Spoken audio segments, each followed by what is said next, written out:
In 2004, Chris Peterson and Martin Seligman, both leaders of the positive psychology movement, published a book in which they detailed 24 character strengths. They described these strengths as positive personality traits that everyone possesses to different degrees. Character strengths are core capacities for thinking, feeling, and behavior that can benefit us and others. Subsequent research has shown that each of these strengths is related to overall well-being. And what is one of the character strengths most strongly related to well-being? Well, as a great courses customer, you might be excited to hear this: a love of learning. Peterson and Seligman grouped these 24 character strengths into 6 categories that they referred to as virtues. The first category, wisdom and knowledge, includes the strengths of creativity, curiosity, judgment, love of learning, and perspective. The second category, courage, includes bravery, honesty, perseverance, and zest. Humanity, the third category, includes kindness, love, and social intelligence. The fourth category, justice, includes the strengths of fairness, leadership, and teamwork. Temperance, the fifth category, includes forgiveness, humility, prudence, and self-regulation. And the final category, transcendence, includes appreciation of beauty, gratitude, hope, humor, and spirituality. You'll notice that we've already talked about some of these strengths, like gratitude, hope, and kindness. In this lecture, we'll explore 3 more character strengths: love of learning, curiosity, and creativity. These 3 strengths are included with the virtue of wisdom and knowledge, since they all entail acquiring and applying knowledge. Let's explore the relationships among learning, curiosity, and creativity, and then discuss how each of these contributes to our well-being and success in the workplace.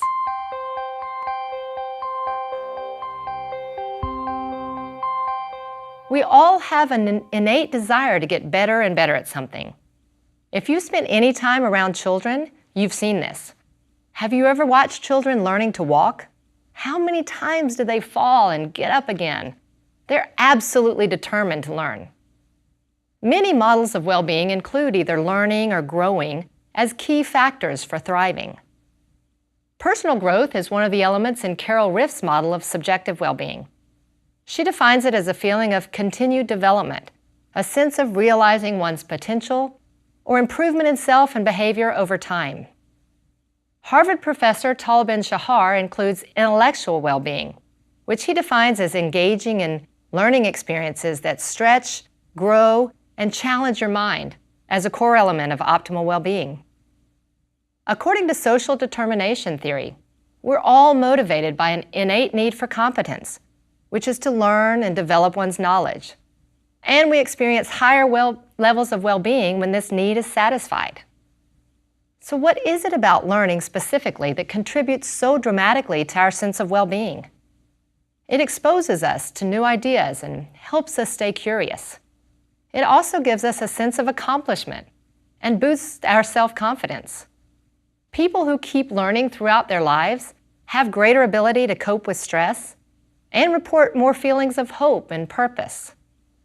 A study conducted in England and Scotland by researchers from Oxford University found that adult education classes enhance participant well-being. After attending classes for 7 months, the adults reported higher levels of mental and physical health, increased self-confidence, and greater life satisfaction. While the desire to learn and grow is innate, some people are more open to learning than others.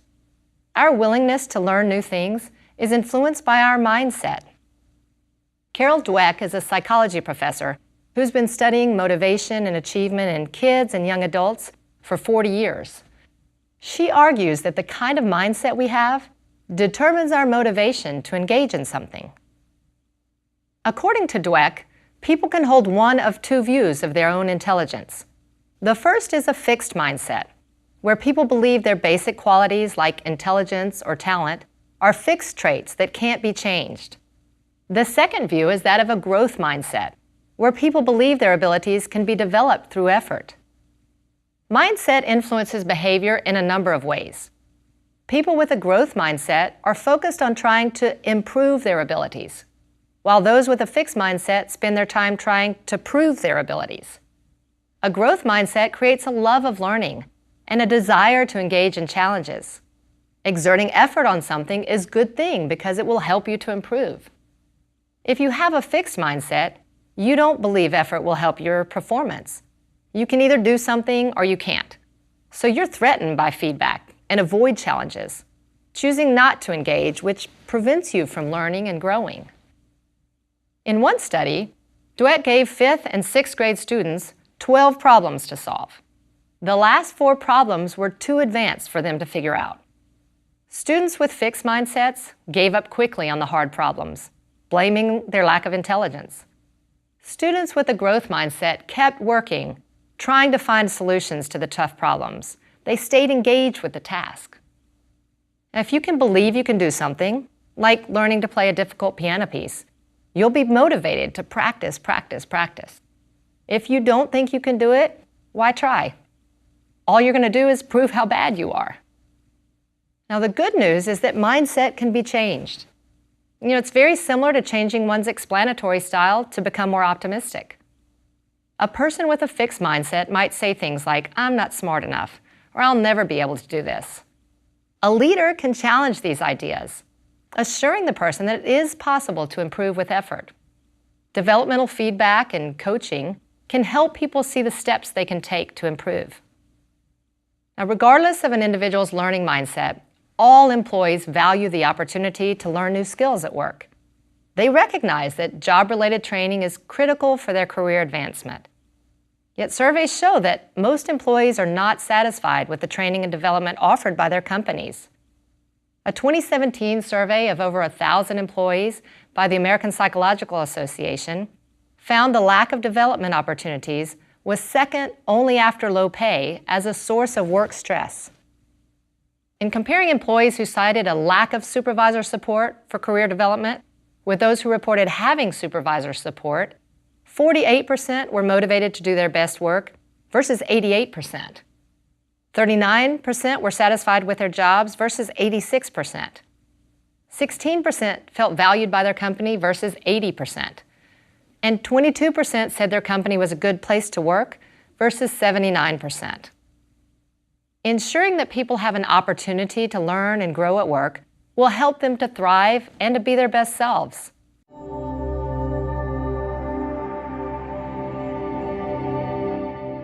According to researchers at Harvard Business School, there are 3 key characteristics of organizations that foster employee learning.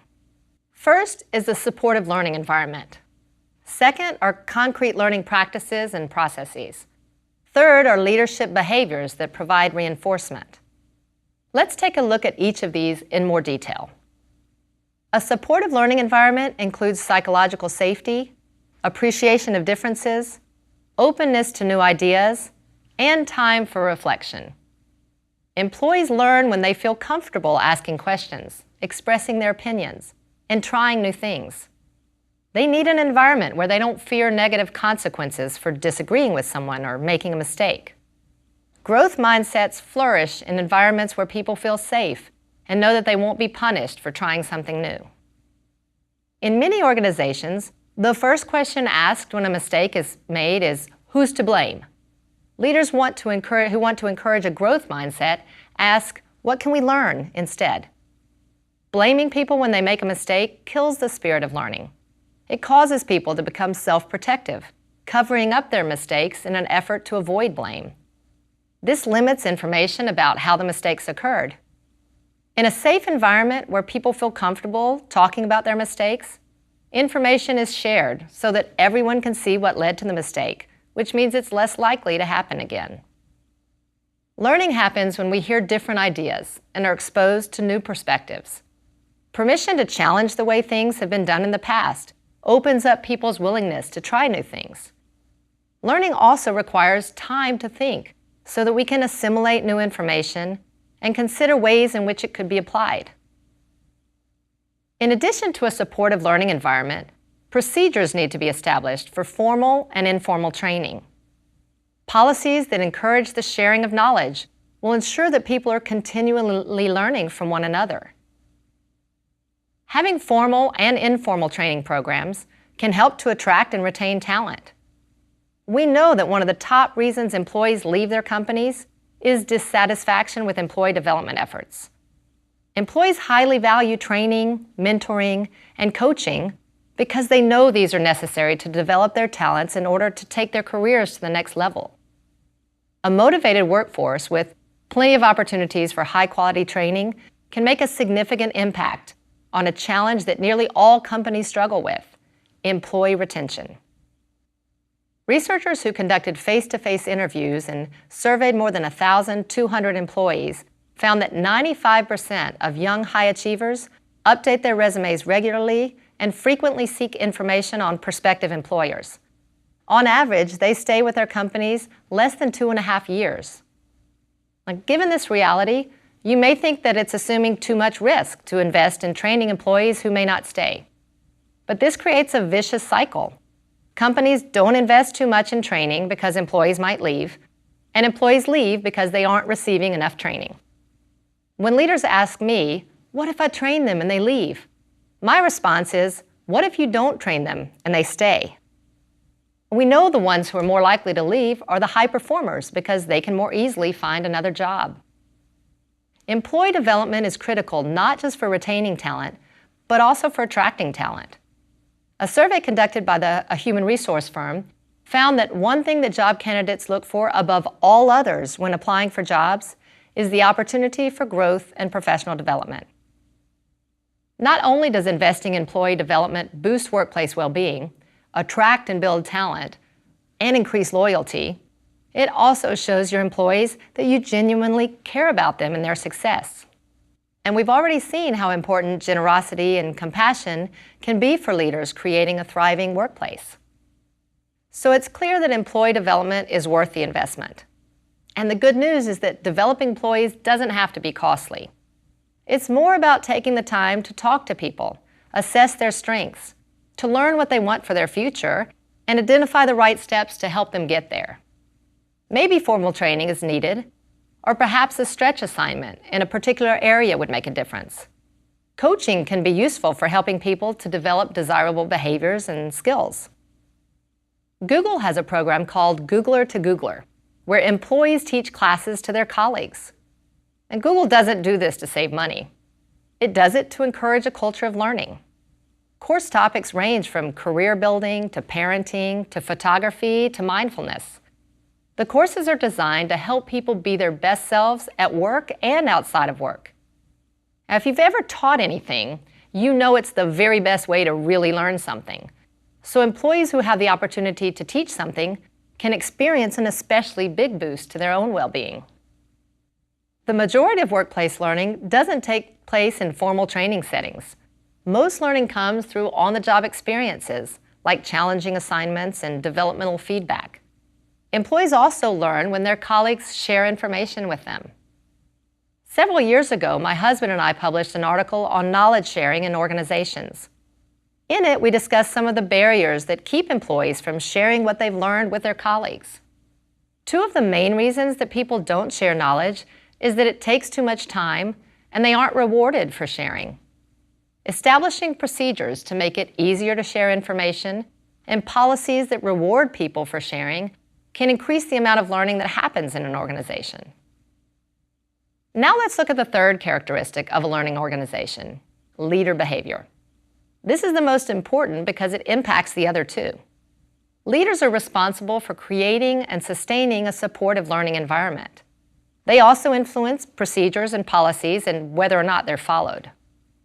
It's up to leaders to make sure that people feel comfortable asking questions and voicing different opinions. Leaders signal the importance of sharing knowledge and trying new things. They can model open-minded questioning and the consideration of opposing viewpoints. As a leader, you can help people to thrive by having conversations with them to discuss their future goals. You can provide them with developmental opportunities and frequent feedback. Research by Gallup reveals that the best leaders care about their employees, talk to them about their career progress, encourage their development, and provide opportunities to learn and grow. Don't limit your conversations about career goals to the annual performance review. Have ongoing discussions with your employees about their goals and interests. Let them know where the company is headed and the challenges it's facing. This can make it easier to spot opportunities for people to align their learning goals with the needs of the company. A supportive learning environment, policies and procedures that facilitate learning, and leaders who encourage learning and a growth mindset are all critical factors for fostering employee development. Now let's turn to another character strength that can have a strong impact on learning, both in the workplace and beyond. That strength is curiosity.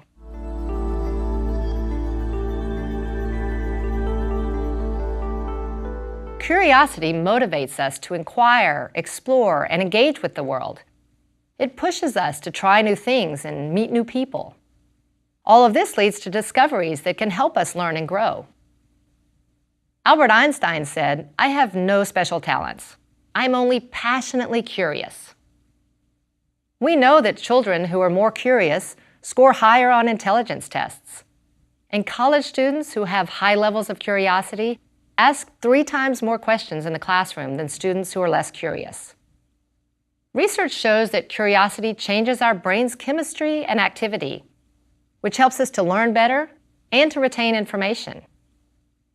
Psychologists at the University of California, Davis conducted a study that showed how curiosity prepares our brain for learning and makes learning more enjoyable.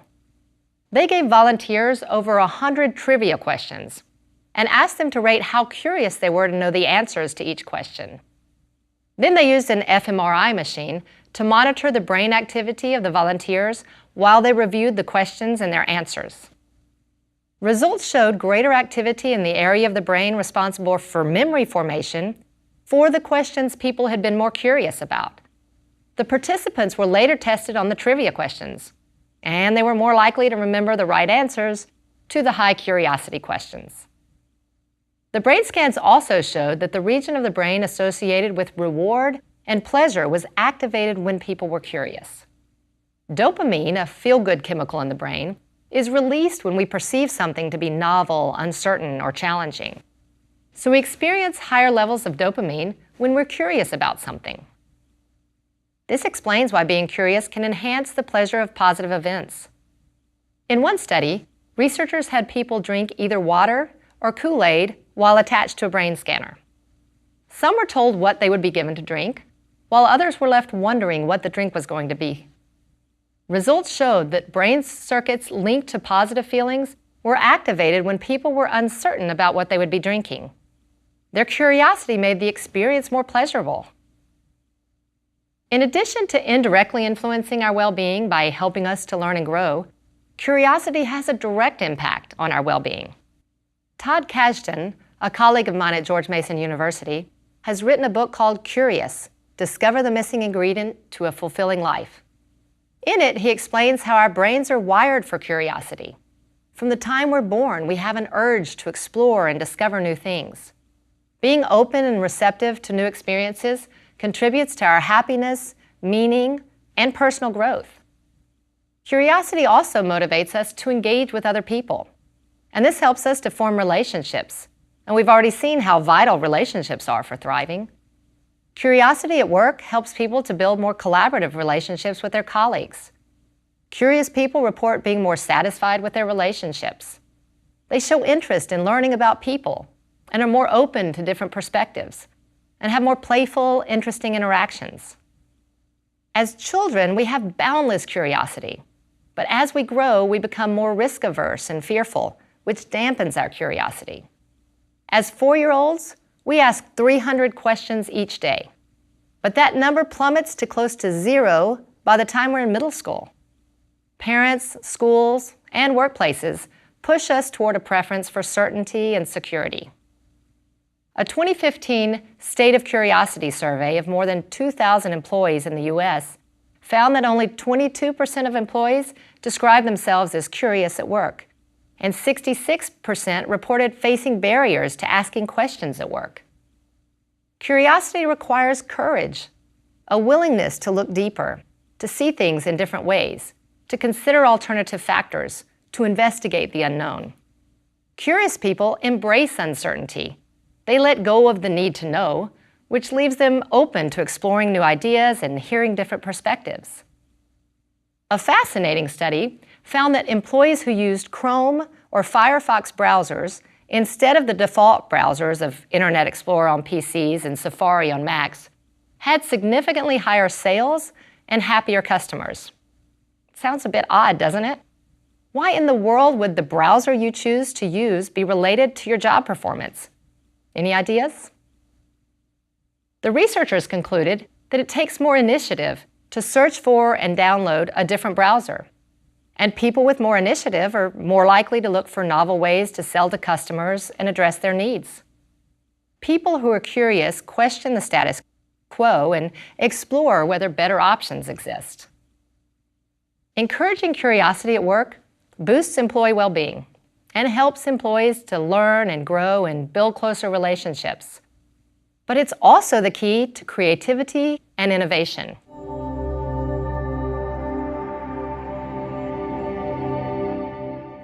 In their book, Wired to Create, Scott Barry Kaufman and Carolyn Gregor argue that being open to new experiences is the #1 thing you need to cultivate if you want to be more creative. They suggest constantly challenging yourself to push past your comfort zone, question assumptions, and be intellectually curious. Exposure to things that take you out of your normal way of viewing the world increases cognitive flexibility, which fosters creativity. Engaging with new information and experiences creates new pathways in your brain. This makes you better at connecting new, seemingly unrelated ideas, which is the basis for creativity. Having a breadth of different experiences helps you come up with a novel approach to something. This may explain why the arts provide such a rich source of creativity. A study by researchers at Michigan State University found that scientists who had won a Nobel Prize were significantly more likely to be involved in the arts than other scientists. They were 2 times more likely to play a musical instrument, 7 times more likely to paint or draw, 12 times more likely to write poetry, novels, or plays, and 22 times more likely to perform as an actor or dancer than the typical scientist. Curiosity for unrelated endeavors can broaden our perspective and lead to novel ideas.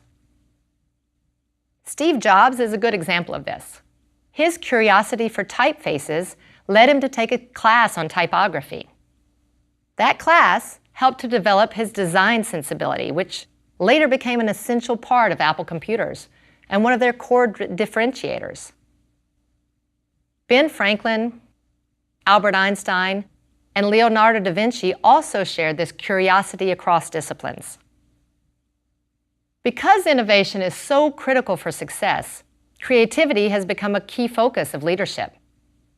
IBM surveyed 1,500 CEOs, and 60% of them cited creativity as the most important leadership quality. DDI surveyed 12,500 leaders from around the world, and the leaders rated fostering creativity and innovation as the 3rd most critical skill for leaders. Now, if you're curious, the top 2 were driving and managing change and identifying and developing future talent. Great leaders recognize the value of fostering creativity among their employees. One way to do this is to give workers autonomy. Some of the most innovative ideas come from letting people follow their curiosity. There are companies that allow their employees to spend part of their time on projects of their own choosing. Many of Google's most significant advances, including Gmail, Google News, and Google Scholar, were created by employees working on side projects that interested them. Modeling curiosity and openness as a leader is also important.